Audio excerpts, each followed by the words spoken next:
Okay, so second go on this. This talk is around what it says why speed training for powerlifting is a meme. Specifically around rate of force development and it not being a limiting factor for the sport of powerlifting. We'll talk around the area, and we want to make clear at the outset accommodating resistance is incredibly useful. Use it myself, use it in my lifters training. Very good tools. Concentric acceleration, maximum intention, and concentric is a very useful tool, something I preach. But what I want to talk about specifically is loading a sub-maximal weight for maximum velocity with the goal being moving the sub-maximal weight faster is a complete nonsense in the sport of powerlifting. So what we're going to do is we're going to talk through the kinematics. So kinematics are the physical properties of a skill. So the force output, velocities, joint angles, parts of biomechanics that are quantifiable. We're not going to be really talking around the qualitative side of it. So that's like the psychology, skill, other factors like that. It's going to be very much based within force production and that side of things. We're going to use the squat mainly as our model. But you can extrapolate it. Anything that can extrapolate to the squat will extrapolate to the bench, to the deadlift, because the factors we talk about here are going to be the same. So first of all, what is rate of force development? The rate of force development is a measure of explosive strength, or simply how fast an athlete can develop force. Hence the name rate of force development. This is defined as the speed at which the contractile elements of the muscle, myosin and actin, can develop force. So here you have an example of a force velocity curve. You have time in milliseconds on the x-axis and you have force in newtons on the y-axis. And here you have three force velocity curves of three hypothetical athletes. The red dashed line is a speed athlete, so like a sprinter or a thrower who trains plyometrics, sprinting, explosive ballistic based training. The black dotted line is a heavy resistance trained athlete, so powerlifter is a perfect example of that. And then the untrained is the blue. So what you'll see is in the first 200 milliseconds of time period, the explosive ballistically trained athlete has produced the vast majority of their force. They don't produce more force than the heavy strength trained athlete, who produces more force later in time, but they do produce the majority of their force much faster. And you'll see the untrained and the heavy resistant trained athlete produce their force relatively the same in terms of rate of force development, but as time goes on, the untrained athlete has less force capacity and their line dives off.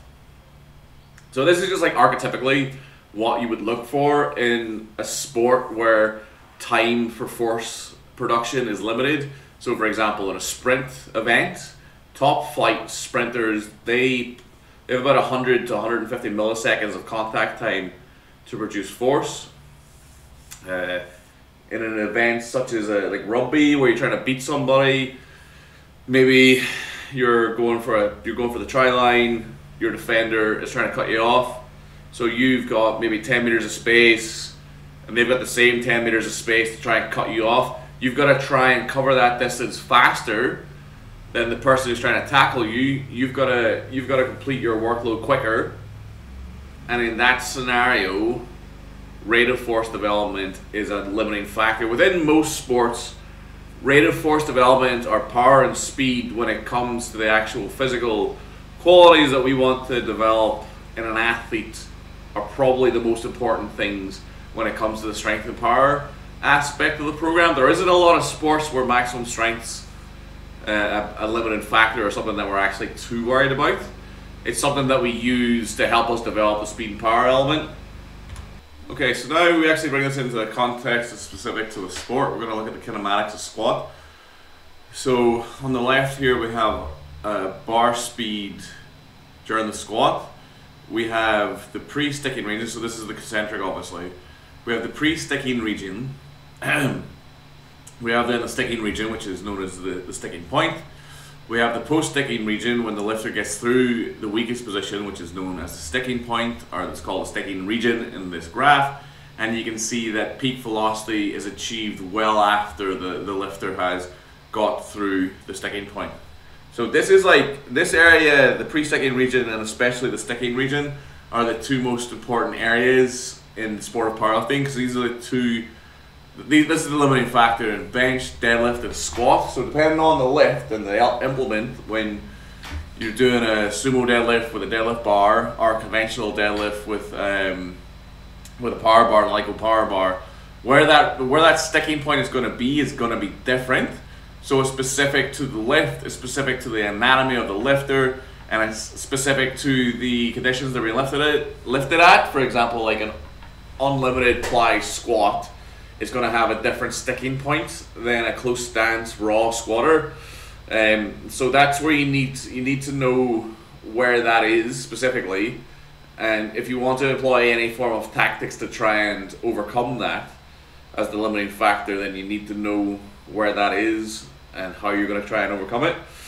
Here on the right you have a vertical ground reaction force during a squat exercise. You have the velocity of the bar, and you have the angular velocity of each joint. So you'll see these two tram lines here are what I assume are the is the sticking points, and the only reason I'm saying that is because that's where the knee angular velocity starts to dip and then kind of recovers and then heads up during the lift. And you can see that's somewhere around from coming out of the hole to like halfway up, which is around where most people's sticking point is in a raw squat. And you'll see the ground reaction force and the rate of force development in the ground reaction force isn't actually affected that much. Maybe the curve is a bit less steep, but the peak force happens well after that point, and the peak bar velocity certainly happens well after that point. And you can see it's only really the knee that's dropping off in this particular example. And then we have a more complete velocity chart of the squat. So you'll see this is the ascent acceleration into the hole. Then you see the deceleration into the hole around where the x-axis crosses. That's where the lifter starts the ascent phase. You can see coming out of the hole, there's a pretty good acceleration in the pre-sticking region, and then in the sticking region or the sticking point, you'll see the bar speed drops off, and then once they get past that sticking point, which is the weakest position for that lifter, you can see the bar velocity takes off massively compared to where it was. So that's some kinematics around squat specifically. Now we're going to go into a maximum force test. So this is a mid-thigh isometric pull. This is like within strength and conditioning. This is probably the gold standard in kind of maximum force and rate of force development testing. Put someone in a mid, so where the power position would be in a clean. You lock them in with straps. You position them. You put the bar height so that the bar is where they would come in for a clean pull or for a clean second pull in the clean. You then put them in straps. The racks bolted to the floor and they're on force plates. They then push themselves into the position they want to push into the floor, and then from there they push into the floor, push against the bar as hard as they can, isometrically acting on it. So you can see this test has lasted for 5 seconds. And what we're interested here is the actual force velocity curve, or sorry, the force curve and the ground reaction force from this person doing the test. So you'll see here the start of the movement is marked by that dot. You can then see the rate of force development is that initial curve, but you'll see peak force happens well after. So if they start the test at around 1.6 seconds, rate of force development, or the guts of the rate of force development, is over within 200 milliseconds pretty much, or 300 milliseconds, and then it kind of tapers off. And then for them to actually reach peak force, it takes another 1.5 seconds. So in the sport of powerlifting, this part of the curve is what we're interested in, the peak force within the movements of squat, bench, deadlift. So the higher that peak force is, the more weight we're going to lift. What we're interested in our ability to stay in a position where we can exert force against the barbell in a squat, a bench, and a deadlift, so we're not falling off line. Our balance isn't forward over center of mass. We're not like losing position in terms of our trunk and our brace. We want to be in a position where it's feasible for us to actually push into the floor as hard as possible for as long as possible. And we're also interested in our ability to do that with 100% max, or even a little bit more, like 101, 102% max, if we're going to produce a new personal best performance. It's just our ability to get through that sticking region and stand up. It's how fast we get to that sticking region is a complete irrelevance. As you can see here, time to peak force is a lot longer than the rate of force development section. It's not a sport where speed and power are important. They're completely fucking irrelevant. You see the effects of barbell load on kinematics, kinetics, and the myoelectric activity of squat. What we're interested in here is the top left graph. So here we have, it's published 10th of June 2022. Here we have the velocity on the x-axis, and we have time on the right axis, and you'll see we have three different plots here. We have the triangle, which is 90% of RM. We have the circle, which is 100% of RM. And we have the square, which is 102% of RM. Now, if we look at the profile of this, the triangle is faster because it's lighter. It also has time to completion that is shorter than the maximum, 100%. The maximum, the 100% max is slower, so the peak speed of the 90% is around just over 4.1 meters a second. The maximum speed of 100% around 3.2, and then we have the 102%. 102% has a smaller peak speed of around 2.8, and it reaches 0 in terms of vertical velocity meters per second because they fail to lift. And you'll see that happens around 0.82, 0.81 seconds. The successfully completed lift is completed around 0.9 there, 0.85, and the successfully completed maximum lift is completed around 1.18 seconds, or 1.18 is probably about right. So what you'll see is the only velocity characteristic that's really relevant here is when it reaches 0, when we failed the lift.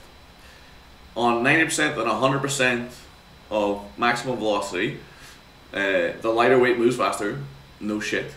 The lighter load is completed faster because it's less work, less mechanical work. The heavier load takes longer to complete because it's a heavier load, and the heavier load, the 102% that's beyond the capacity of the athlete, is not completed, they fail the lift. So, accommodating resistance is cool. I really like accommodating resistance, I use it a lot. But moving light weight for its own sake is dumb as fuck. As we have covered in the kinematics, the goal of the sport and what actually happens during a specific movement in the sport. Lighter training volume, maximal intensity in a concentric, or compensatory acceleration, coined by Dr. Squat, do not equal rate of force development. Things like bands and chains can be used as a skill element, so a band pulling down and someone's in line with someone's center of mass or center of balance is a really good feedback tool if they fall forward on the way up, because the band has a really direct line of pull. So when gravity's pull on a weight, it can be kind of hard to ascertain where you are in space, or someone who's less skilled, it can be hard for them to ascertain where they are in space. But like a band with a direct pull, you can tell real quick when you're forward of that direct line of pull. Chains are really good. They can be used in like hypertrophy training because they overload the whole movement. They can be used specifically to try and overload the sticking point, or try and provide load that comes on during the sticking point. Maximum attention of concentric is something you should be doing unless there's a tempo element to it, because maximal intention and compensatory acceleration you're using the motor units in a similar way as you would in a maximum load, as in you're trying to accelerate the way as fast as possible. You're trying to fire everything together. You're trying to push through a line that's efficient. There's a lot of these elements that you'll use in a maximum lift that you can train with lighter loads, lighter training volumes, great for hypertrophy and many other reasons. But specifically, training to move a 50% load lighter, training to move a 40% load lighter, training to move a 60% load lighter for the sake of moving the lightweight faster is a complete waste of time in powerlifting, because it's not a limiting factor. So here we're going to talk a bit more around kind of why it's not a limiting factor. So here we have a force velocity curve. We have the eccentric element, we have the concentric element, and this is velocity. Kind of to the right is faster, to the left is slower. You'll see eccentrically we can use about 120%. We can produce about 120% more force, because as the muscle's lengthening, there's more room for myosin and actin bridges. The angles are a bit more blah blah blah. The actual physiology of it is actually irrelevant. 120%, we're stronger 120% roughly eccentrically. But to control a heavy load eccentrically, we need to move slow. If you put on 120% of your max and try and lower it fast, you'll fail. You have to lower it slow. So eccentrically, we can handle more weight, but it needs to be slower. Concentrically, the same is true. If we're moving a maximal load, it's moving slow. We might be trying to move fast, or we might be trying to exert ourselves hard, exert ourselves fast, recruit high threshold motor units. We might be trying to engage compensatory acceleration, maximum intention, but the barbell's going to move slow because it's a maximal load. And the further away from that, the faster we can move it. But if we want to move concentrically fast, we need the load to be small. Now, this is a terrible resolution, but power and speed don't happen heavy. Here we have a force velocity curve, and on the force velocity curve we have exercises. You'll see at high force, low velocity, back squat, deadlift, bench press, bench pull. Literally, the sport of powerlifting is being used as an example of heavy and slow. Then something that's heavy but faster, but still not fast. Squat clean, squat snatch, clean pull, snatch pull, Olympic lifting. Heavy but faster. But we say fast, it's still moving at like 0.8 meters a second, 1.2 meters a second, which is slow as shit. It's slower than walking. Power clean, power snatch, little squat jumps, side sprints, starting to move a bit faster, but a hell of a lot lighter.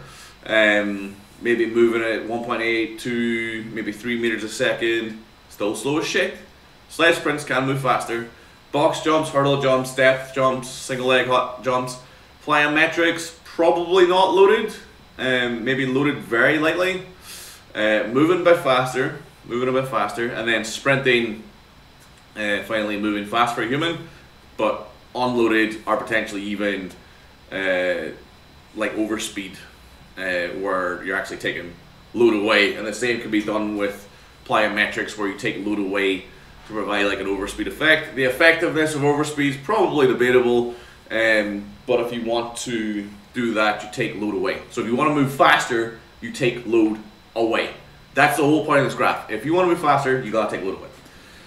So, yeah, sport powerlifting, maximum strength, not fast. For example, what I'll do is I think the next slide is what I want to do is, well, there's the guy who's surprised. Your limiting factor isn't how fast you can move a lightweight, it's how fast the bar is moving at your sticking point. If the bar is moving fast enough for you to overcome the sticking point and the velocity doesn't come to zero, you're a good powerlifter. If you move really fast to the sticking point, but you're in a shit position and the velocity moves to zero, you're not a good powerlifter. Here we have examples of terminal velocities for different exercises. We of course were only really interested in bench press, so bench press 0.16, 0.17, 0.17, 0.10 meters a second. So that's moving at 17 centimeters a second, 10 centimeters a second. Squats a bit faster, 0.32, 0.32, 0.24, 0.23, 32 centimeters a second, 23 centimeters a second. Deadlift somewhere in between, probably a bit slower, 0.14, 0.16 meters a second, 60 centimeters a second. So if we take this, right, as an example, so let's say we'll use the deadlift. In deadlift, you're probably lifting the bar 1.2 meters. Depending on how tall you are, if you're sumo and you're short, you might be lifting at 60 centimeters, 70 centimeters, 80 centimeters. If you're tall and conventional, you might be lifting it like 1.2, 1.3 meters. You're moving at 16 centimeters a second.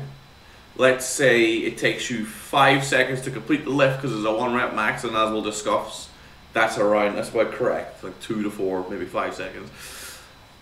Or even in a squat, which is the exact example we're going to use next. Both athletes are around 6 foot, maybe 6'2". They're going to move the barbell through 2 meters of space. So in the 5 seconds it takes for them to sit down and stand up with their 1 rep max squat, they're going to move 2 meters. In the same 5 seconds, a sprinter moves 50 meters. That's the difference. Heavy stuff, move slow. Fast stuff, move far. Here's some actual big lifts. So Jesus Oliveras, 470 kilograms from the weekend in Sheffield, 5 seconds start to finish. Big Ray Williams from, I think, 2018, the Arnold, or maybe 2019, 490 kilos, 5 seconds start to finish. Big ass fucking weight, not moving very fast, but also really fucking cool. And again, looking at that same graph, the rate of force development, we're talking like 200 milliseconds, 300 milliseconds. That's meaningful rate of force development. If you want to train speed and power, you're talking that time frame. You're talking a quarter of a second, a third of a second. Once you go over a quarter of a second, it's technically not plyometrics anymore, and it's maybe not speed training anymore. A powerlift, a heavy powerlift, we're talking 2 seconds if it's relatively easy or efficient, up to 5 seconds or even longer. Like, we've all seen people with deadlifts who have taken longer than 5 seconds.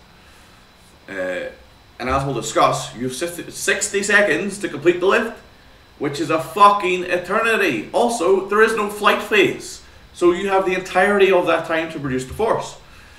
And then finally, in summary, time to peak happens in a matter of seconds of powerlifting. Time to peak force, 2 to 4 seconds. I probably think it's probably a reasonable ballpark. The vast majority of 1 rep maxes are going to fall between 2 to 4 seconds.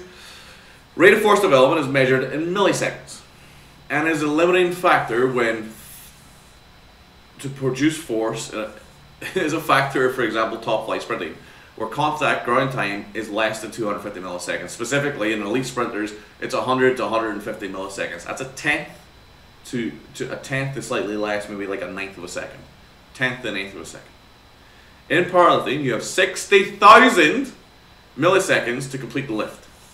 The entire time of which, unless you're walking to the bar, your feet are on the fucking floor the entire time. There is no flight phase in powerlifting. You have the entirety of that time to produce the force. It may as well be until the heat death of the universe in the practicalities that it makes. Ground contact time in elite sprinters that we spoke about is 100 milliseconds. In powerlifting, we have 600 times, 600x more time to produce the force that we need to complete the lift. Again, it may as well be until the heat death of the universe. The goal of powerlifting training is to enable the lifter to overcome the sticking point in their lift with the most amount of weight possible. That's it. There is no other goal. If you can get through the sticking point with a load that is heavier than you've done before, you have a new 1 rep max, and you have increased the only KPI that matters in powerlifting, the fucking weight on the bar. Getting to the sticking point faster and failing is not the goal of powerlifting. The training you do in powerlifting has to feed into your 1 rep max. If the training you do in powerlifting does not help you with your 1 rep max, it is a literal waste of time. A literal waste of time. Rate of force development is not limiting. It's once again for the people in the back. Rate of force development is not a limiting factor in the sport of powerlifting. If you were going to choose a sport that was typical of rate of force production not being a factor, powerlifting is the fucking sport. Speed walking has a flight phase. Rate of force production is important in speed running. It's important in marathon running. It's important in ultra marathon. It is not important in powerlifting. It's just fucking not. The goal of training is to increase 1 rep max. Maximal force production is the sport. Rate of force development is not. Thank you for coming to my TED Talk, and goodbye.